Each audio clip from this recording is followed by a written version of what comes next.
Fallait-il cesser d'alimenter Eluana? Eluana, c'est cette affaire en Italie qui a défrayé la chronique. C'est cette jeune femme de 38 ans, morte lundi dernier, dans un hôpital d'Udine, dans le nord de l'Italie.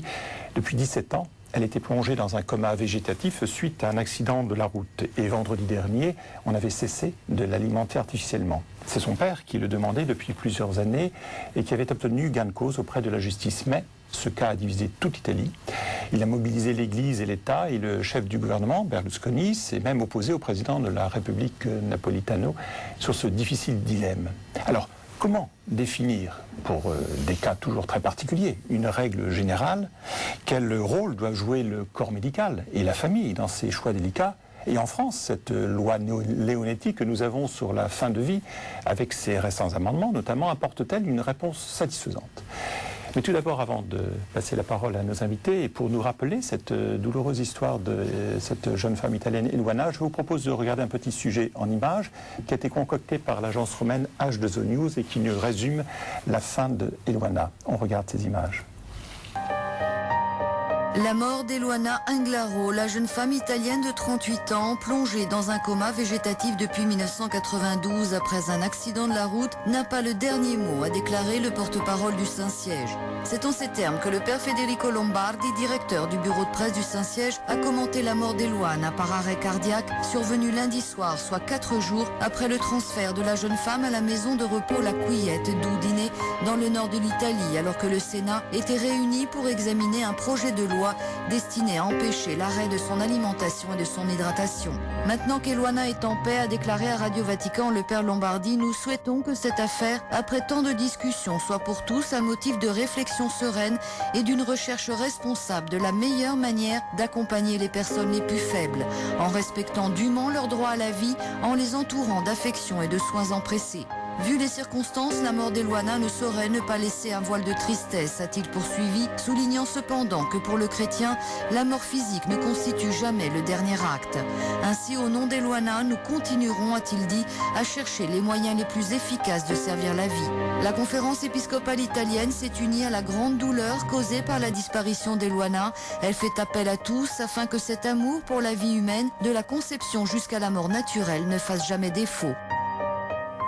Alors, on a bien sûr, une fois de plus, là ça se produit en Italie, on sait que d'autres cas ont pu se produire de ces fins de vie douloureuses également en France. On a un cas particulier. Jean-François Baudin, on a toujours tendance à dire chaque cas ne peut pas être comparable à un autre. Est-ce qu'on peut néanmoins tirer des leçons de chaque dossier, aussi difficile soit-il? Moi, je crois que c'est difficile. D'abord, je crois qu'il faut avoir beaucoup de respect pour les gens qui vivent ces situations-là et qui se trouvent aussi embarqués, malgré eux, par un média interposé, par des prises de position larges dans un domaine extrêmement complexe. Donc moi, la première chose que j'ai envie de dire, c'est d'avoir beaucoup de respect pour cette famille, pour ce que ces gens ont vécu et traversé, pour tous les médecins aussi qui vivent ces cas-là et qui se posent un certain nombre de questions. Donc le cas particulier est toujours très dur. Moi, la question d'une loi, je pense qu'il est bon qu'une société fixe des règles très larges. Personne aujourd'hui, on a aboli la peine de mort, je crois que personne n'a le droit de décider qui doit vivre et qui doit mourir. Une fois qu'on a fixé ces règles-là, qui sont fondamentales, parce que je crois qu'il faut des garde-fous, quand on arrive sur un cas particulier, les choses sont beaucoup plus complexes et c'est là, à mon avis, qu'il y a beaucoup de choses à dire et des points de détail sur lesquels il faut vraiment travailler. Alors même question, Jean-François Colosimo, est-ce qu'on peut tirer déjà des premières leçons d'un cas particulier comme celui d'Eluana? Moi, je crois pas, parce qu'en fait, on est sur un territoire complètement mouvant. Les frontières de la vie, la représentation de la vie, qu'est-ce que la vie ont changé, les frontières de qu'est-ce que la vie humaine, la vie du cerveau, la vie du corps, etc. Tout ça est en pleine mutation, en mutation souvent difficile, convulsive, grave, mais en mutation tout de même. La mort elle-même a changé. On meurt à l'hôpital, on ne meurt plus chez soi. Les enfants qui ont aujourd'hui 20-25 ans, très souvent n'ont jamais vu un cadavre de leur vie, n'est-ce pas, encore. Cet effacement de la mort dont parlait Philippe Ariès. Et puis il y a par rapport à tout ça, évidemment, la société d'abondance, la société technique.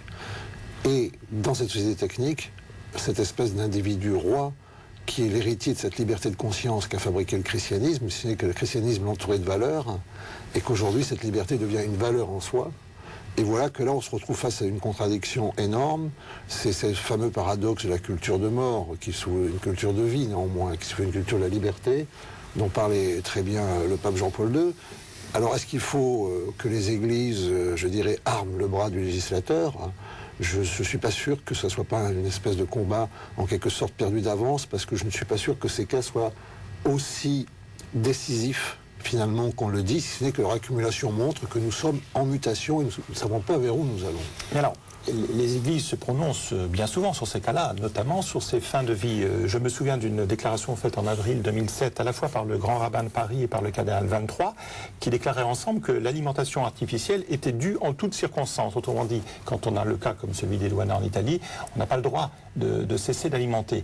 Là, les églises prennent position, donc, parce qu'elles ont cette notion de définition de la vie qu'on doit respecter à tout prix. Est-ce qu'il y a une confrontation donc entre les positions religieuses et l'arsenal législatif des pays? On n'est forcément pas sur le même registre. C'est-à-dire qu'une confession chrétienne ou une religion va réfléchir par rapport à ce dogme, par rapport à tout son passé culturel, théologique, dogmatique, etc. Et va fixer des grandes lignes. Moi, je trouve que c'est très bien que les églises et les confessions chrétiennes fixent des lignes et fixent des caps. Ça semble essentiel. Là, il faut des repères. C'est un cas précis. Là, c'est de dire on ne doit jamais arrêter d'alimenter, même dans un coma végétatif. L'Église ne dit pas ça par rapport à ce cas-là. Elle dit que d'une façon générale, l'arrêt de l'alimentation est quelque chose de plus difficile que de débrancher des machines, puisqu'on n'est pas sur les mêmes registres. Donc moi, je trouve ça très bien que l'Église ou les églises prennent des positions. Après, confronté à des cas réels, c'est là où on entre dans une dimension beaucoup plus mouvante et beaucoup plus difficile, comme le disait Jean-François Colosimo. Et il faut réfléchir, travailler et surtout avoir beaucoup d'humilité face à ces cas-là. Moi, la question que je me pose, parce que ce cas d'Eluana, il est par exemple complètement différent du cas de Chantal Sébir, dont on a beaucoup parlé, où il y avait une évolution d'une maladie. On rappelle Chantal Sébir, atteinte d'une maladie vivante, mais atteinte d'une maladie grave qui lui défigurait le visage. On est dans un autre cas, en effet, différent de celui d'Eluana. Et il y avait un combat avec des lobbies derrière, on ne revient pas là-dessus. La question que je me pose, moi, sur le cas d'Eluana, c'est l'acte médical au moment de l'accident. Parce que je crois que c'est là que tout se joue. C'est pas 17 ans après qu'il faut régler la question, c'est au moment de l'accident. Un médecin qui arrive sur un lieu d'un accident, il est là pour sauver des vies.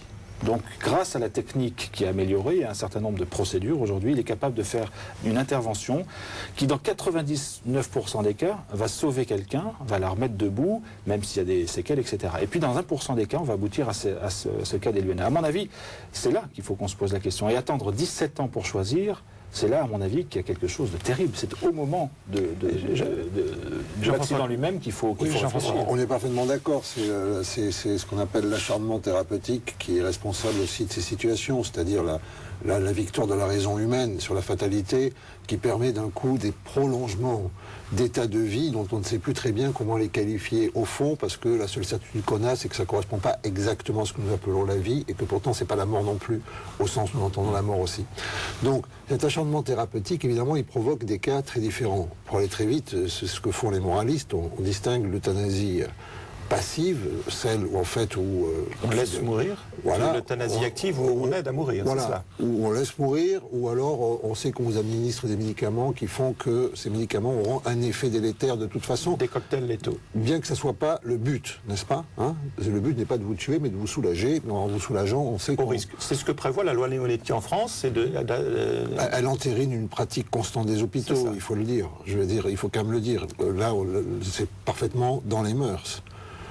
À tort ou à raison, mais c'est déjà là. Ça, c'est déjà là. Ensuite, il y a l'euthanasie active, volontaire ou pas, c'est-à-dire, là, on commet un acte qui arrête votre vie. C'est le cas de... Et là, donc, il y a débat, à votre avis, c'est-à-dire savoir le fait de ne